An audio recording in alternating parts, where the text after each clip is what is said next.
A large sharpened stake is taken and inserted up the backside of the unfortunate convict and pushed forward until it emerges. What's up, guys? Welcome back to another video. Now, in this video, we are reacting to the worst and most evil torture methods or punishments in history. Now, this is a long video, a long-ish video. It's like 20 minutes long, so I'm not going to make a long intro. If you want to see the original video, it will be in the description below. So without further ado, guys, let's get straight into this. Right, guys, here we go. This video is by the Infographs Show. So, like I say, go show them some love. They've made an incredible animated sort of video about, you know, punishments and torture. So, like I say, if you want to watch the original video, it'll be in the description below. But without further ado, guys, okay, let's get straight into this, okay? A criminal who crosses the line could find themselves facing the gallows or the headsman at the gallows. What's the gallows? Although crossing the line could mean anything from murder to just annoying the king. However, in many places, the death penalty. You can get the death penalty for annoying the king. Here are 15 of the evil punishments worse than death administered throughout history. Yep. Number 15, flaying. Let's Flaying. turn the clock back to ancient Assyria, roughly 850 BCE. So The ruler Egyptian times. Ashurnasirpal II was known for his brutal treatment of captives and rebel leaders. But one method created a special dread for victims. Using a special set of knives, the torturers would slowly remove the unfortunate victim's skin. This was something they practiced a lot. They not only knew how to remove the skin smoothly, but how to keep the victim alive for as long as possible. So it's more painful. To ensure this, they'd start the cutting at the I'm going to try and legs, pause as thighs, least and as I can. buttocks. All areas without proximity to the abdomen, more likely the victim would ass, remain in the agonizing upper pain arm, for longer the without legs. bleeding out. This was a highly effective form of torture, and if the torturers wanted information, they were likely to get it quickly. A victim who gave their captives that photo of that guy with his skin gone. But the risk of infection would be high. But for most, it was 100%. A prolonged and terrible execution. So how long could like infections a good way to die? Blood loss, infections, shock from extreme pain, and hypothermia from exposure to the elements without the protection of your skin means most people. That's a good point, actually. Your skin does protect you from the cold and the heat, doesn't it? Skilled Assyrian torturers knew how to remove the skin smoothly, often keeping it in one piece for it to be displayed as a horrible flag of warning. They were clearly proud of their skill, and torturers immortalized as long as many of their art it'd be even worse if the war is like Assyrians eventually passed into history. The method became less common, like but a did not treasure crown or whatever. It was a common method of torturing religious heretics in empires for more than 1,000 years, and while using it on a human today would be frowned upon. 100%. It would 100% be illegal nowadays, but that's not back then they didn't care. The came up with. You annoyed the king, you're getting your skin removed. Usually kills people after a short period of intense torture, but other methods keep the pain going for a lot longer. When a soldier named Mithridates murdered the brother of the king wanted him to suffer. I feel like if you had been attempting a coup, but it didn't matter. I feel like if you murder the king's brother, you're in trouble. He ordered the soldier to be taken to the boats. This wasn't exile. It was something much worse. The condemned could be taken to a pair of boats. I've seen this before. On top of the other. Holes would then be cut in the boat for the victim's head, hands, and feet.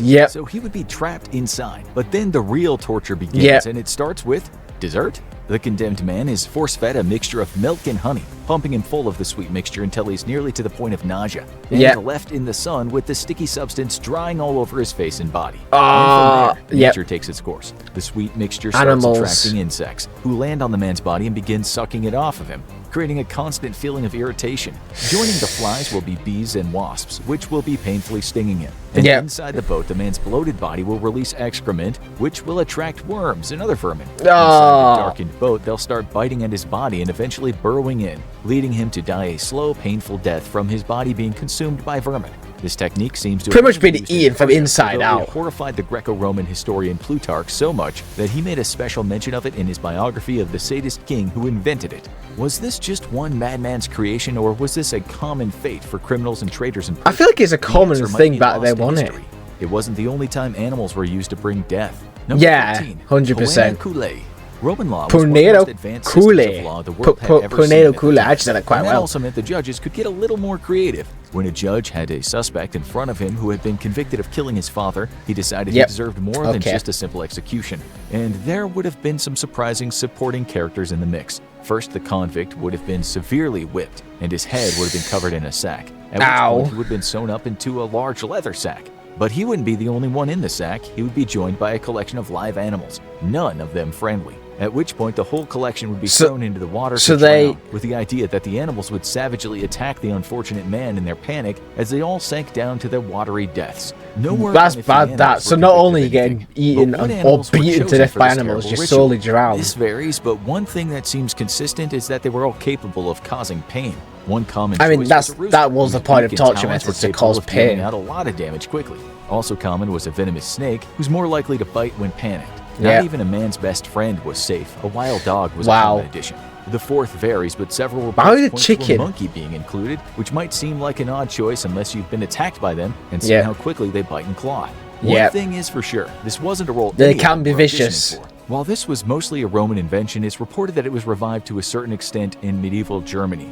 There, only a cat and a dog were used, and they fought like, well, a cat and a dog. Unlike other forms of execution, this one wasn't about prolonging the torture of the victim. It was simply about making those last few minutes before drowning as horrible as possible. But no Roman execution method was more infamous than this one. Number 12, crucifixion. It's one of the most famous images in religious history. The Christian Messiah Jesus being nailed to a cross for angering the Roman authorities. But while it's mostly associated with religious martyrdom now, it was a common Roman execution method. So common that religious texts refer to thieves and other criminals like they're using Jesus as a Jesus. And whether you were a rebel, rabbi, or a common character that's going to get few worse ways in the cross. It served not just as a slow death, but as a warning to others. Getting the crucified crosses were placed in a public square, and the condemned were frequently jeered and tormented by onlookers as they died a slow death. Yeah, that'd be slow. It's like starvation or dehydration. Didn't deal a fatal injury. Yeah, just set them up to die from other factors like blood loss and asphyxiation. And the torture started early. The ritual would start with the condemned being forced to bear the heavy wooden cross on their back, often while being whipped. After the cross was placed, they would be nailed to it through their wrists and hung from it. Sometimes the feet would be nailed as well, although evidence isn't consistent. With their arms splayed out to the side, they would be left to hang for anywhere from hours to days. Because their whole body weight was held by their arms, the typical cause of death would be trouble breathing due to the pressure on the lungs. However, elements like heart failure, dehydration, or infection from the wounds inflicted by the crucifixion and whippings can also spell the end of the convict. However long they lasted, it would be an agonizing end. Oh yeah, it'd be terrible. This execution method isn't immediately fatal, and it's like one of the most famous torture methods, isn't it? Themselves temporarily crucified. That and the brazen bull, which is probably going to be in ancient history as a punishment, right? Not quite. It was used in places like Japan and Burma as late as the 1800s, with some isolated reports of it being used to torture prisoners of war during World War II. Wow, World War II has been that, like, I say late, but sometimes the most horrible thing to do to someone is to do nothing. One of the most ancient methods of torture was to take a convict and wall them in alive somewhere and then just walk away. Out of sight, out of mind, leave them to slowly die. But for the condemned, they're left alone, in the dark, with nothing but their mind to keep them company as they slowly die a painful death due to either dehydration or asphyxiation, depending on how much... I forget what asphyxiation is. If the condemned is buried alive in a coffin... Oh, that'd be terrible, being buried alive. Wrongly declared dead. The claustrophobic... They'll likely be dead within hours from a lack of air. But if they're kept in a larger space, it's likely to be fairly... It'd be so claustrophobic.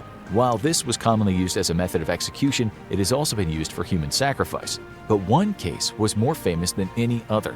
The Vestal Virgins of Rome took a sacred oath to become priestesses dedicated to the goddess Vesta. They had two main duties: to maintain the sacred fire and to maintain a vow of chastity and celibacy. If they broke the latter, the punishment was dire. They would first be stripped of all their honors and ritually scourged. Their fellow virgins would dress them like a corpse, hold a mock funeral for them, and carry them to a small underground vault. There, they would be left in what looked like a small room, oddly containing a couch, lamp, and even some food. And an area where the vault was built would be filled up with dirt and buried. The horrible ritual was conducted around 10 times over the 1,000 years that the Vestal Virgins existed. This continued as a form of punishment, but how severe it was depended on the circumstances. The murderous Hungarian Countess Elizabeth Bathory was immured within her own castle, but she was supplied with food and lived for 4 years in her palace tomb. Now let's... So someone survived 4 years with, obviously... that torture method of just being stuck in a room with a chair, book, and a little bit of food. That's actually mad. The Middle Ages. I'm assuming they kept coming back with food and water, because otherwise there's no way to last 4 years. The breaking wheel. I've seen this before, the breaking wheel. Everyone from murderers to heretics to common thieves facing their turn at some point. The guillotine as well. That's not torture method, that's just an execution. No one knows when the breaking wheel was first created, but the first references to the torture device can be found in literature from the 6th century. The condemned would be taken to a public stage and tied to the floor, at which point the giant spoked wheel would be rolled in. The goal of this first stage of the execution was to exact extreme pain. Well, obviously, that's what torture methods were used by dropping the wheel on their shins. Sometimes this would be followed up by killing the inmate by dropping the wheel on their neck, but this wasn't common, because the public demanded more blood than that. Yeah, it'd be more. In most cases, they want the more poor torture, was lifted up once their limbs had been broken and bound to the wheel in agonizing pain. Their broken limbs often let the authorities snake their arms and legs through the holes. The breaking wheel was then raised on a pole, and the inmate was either left to die, beheaded, or lit on fire. The body was often left up for display on the wheel as scavengers had their way, making this resemble crucifixion in many ways. However, there was always a way out. It's so weird seeing like them all smiling and happy. All the animation all smiling and happy while this guy's getting tortured. But that's probably what it would be like. People would be so happy to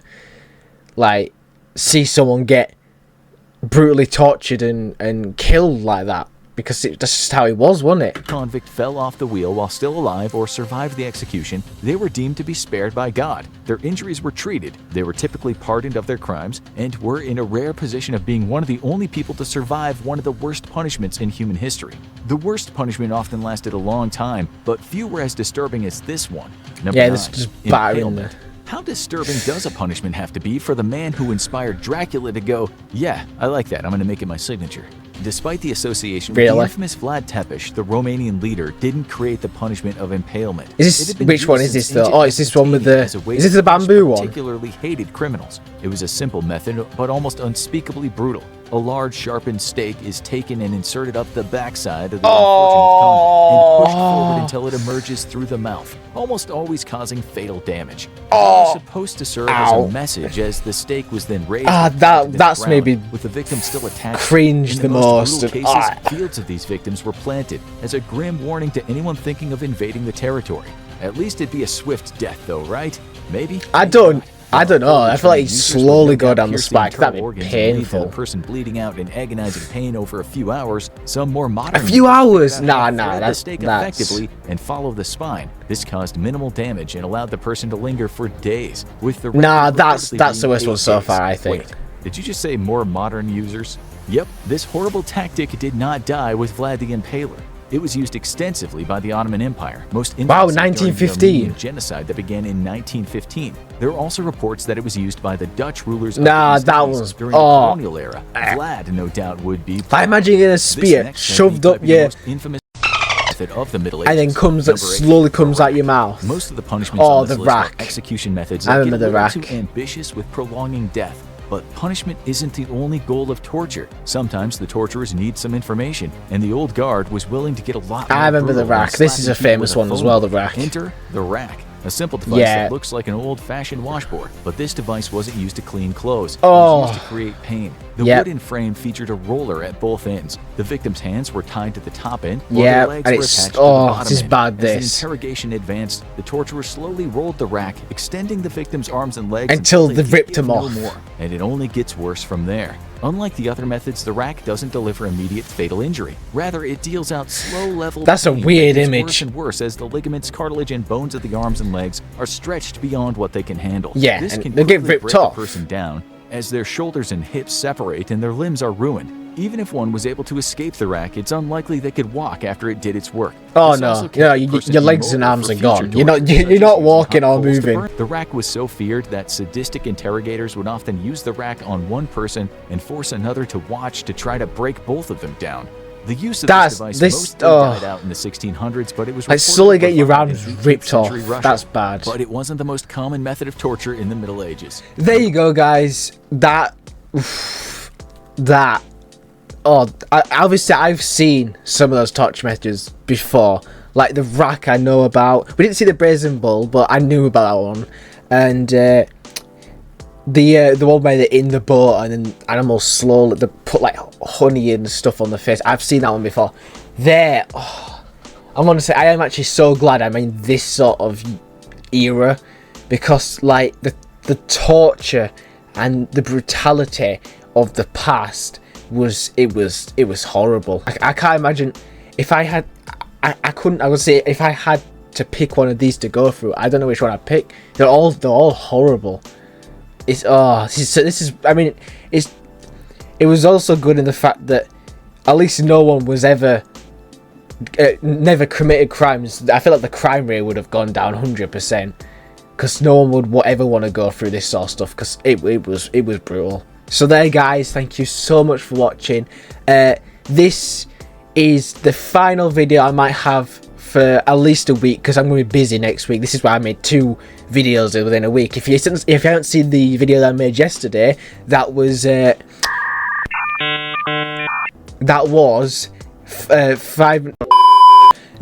Five Nights at Freddy's final trailer. If you want to go and watch that, it's up in the... I got a comment saying that it might be fake, but listen, right, you still got a reaction out of it. If it's not the final one, then I'm sorry, I didn't know. But you know, you do get these scammer videos. But yeah, guys, that's it. Thank you so much for watching. Please like and subscribe. It would I can't talk anymore. Oh my god, I can't talk. It would mean the world to me if I could get a like and subscribe. So thanks, guys, and I'll see you all in the next one.